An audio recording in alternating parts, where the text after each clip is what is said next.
Hey guys, welcome back to R.M.Aviation today.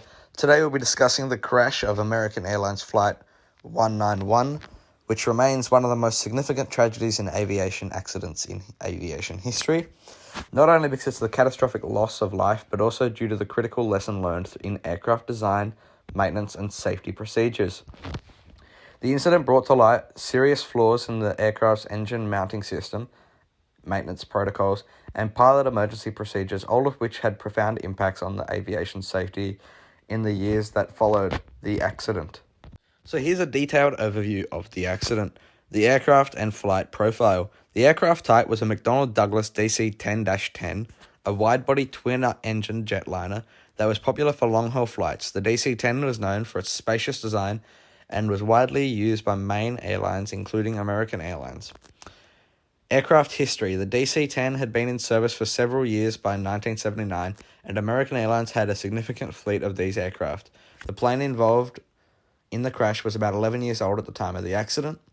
The flight plan. The flight plan was a routine domestic service from Chicago O'Hare International to Los Angeles International Airport, the distance of about 2,000 miles. Flight 191 had no history of mechanical issues, and everything appeared to be normal during pre-flight checks.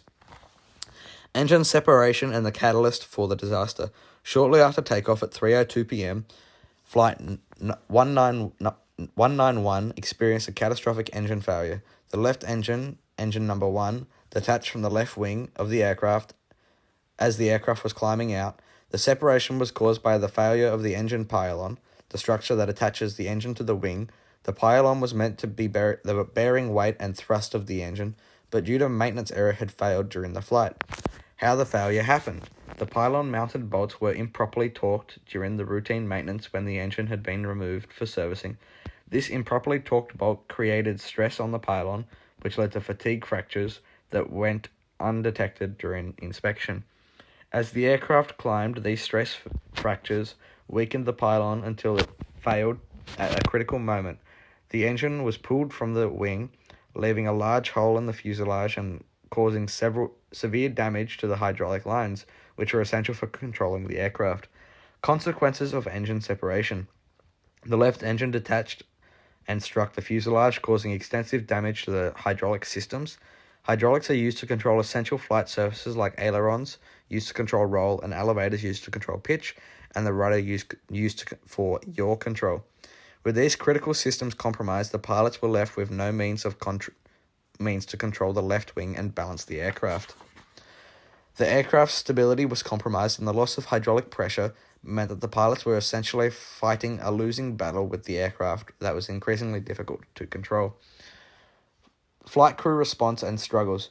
After the engine separation, the crew quickly realized that they had lost control of the aircraft's hydraulic systems. Despite their best efforts, the pilots were unable to regain control of the aircraft's roll, which began to become increasingly unstable. Attempts to stabilize. The captain and first officer attempted to regain control by banking the aircraft. However, the counter imbalance created by the loss of an engine, without the ability to control the aircraft's aerodynamics effectively, their efforts proved to be futile. At this point in time, the pilots tried to return to Chicago O'Hare, which was less than a mile away, but the situation was deteriorating rapidly, and the crew made the decision to try and land, but knowing that the aircraft was seriously compromised. The final struggles. As the aircraft descended, the loss of hydraulic control caused the plane to roll uncontrollably. Despite the pilots' attempts to level the wings, the DC-10 was descending at a steep angle, and the right wing was more or less fully exposed to the wind and drag. As the left wing had lost significant lift and control, it became increasingly clear that the aircraft would not survive this situation. The crash. The aircraft crashed into a field near a trailer park in Des Plaines, Illinois, just under a mile from Chicago O'Hare. The crash occurred at approximately 3:04 p.m., only 31 seconds after the plane had took off. The aircraft was engulfed in flames upon impact, and all 273 people on board, 258 passengers and 13 crew were killed. Impact and fire. The crash was so violent that the aircraft disintegrated upon impact. The fire that erupted consumed the wreckage, making recovery difficult and leading to the tragic loss of all lives on board.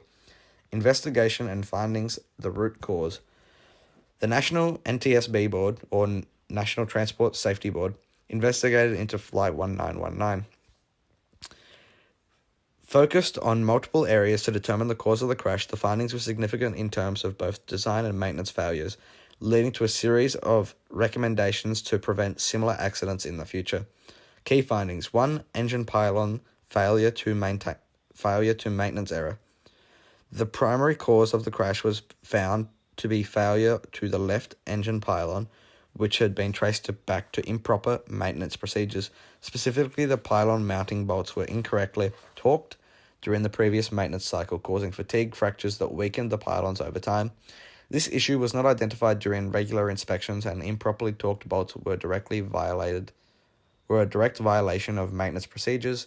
When the pylon failed during takeoff, the engine detached, causing a massive failure to all critical systems. Hydraulic failures.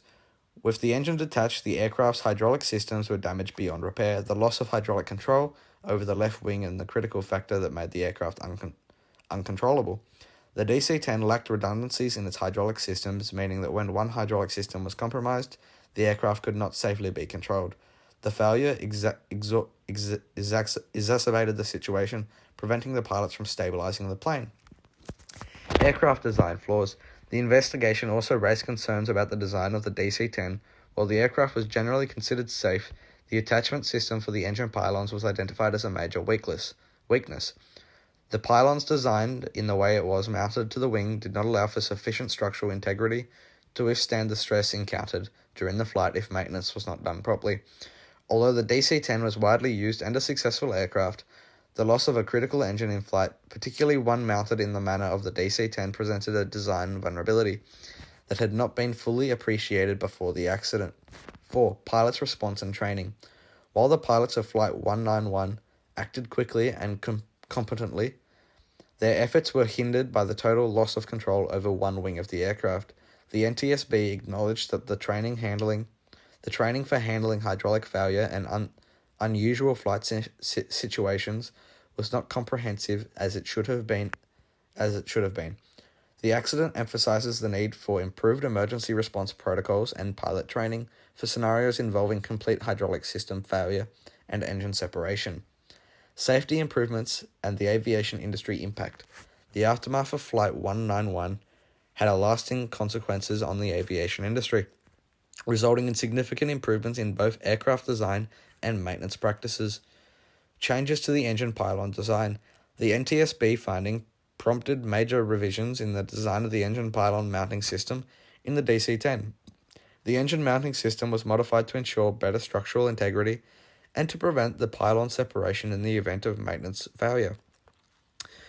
Future designs incorporated the more redundancy in the engine mounting systems to prevent catastrophic engine separations in the event of failure.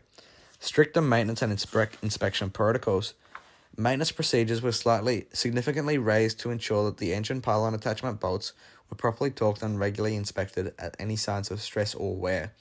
Airlines were required to implement more stringent inspection routines, particularly for critical components like engine pylons, hydraulic systems, and other high-stress parts. Hydraulic system redundancies. Redundant hydraulic systems became a standard in all aircraft designs, ensuring that the failure of one system would not incapacitate the entire aircraft. The incident exposed the vulnerability of a single hydraulic system and led to improved designs that would offer greater safety in the future events.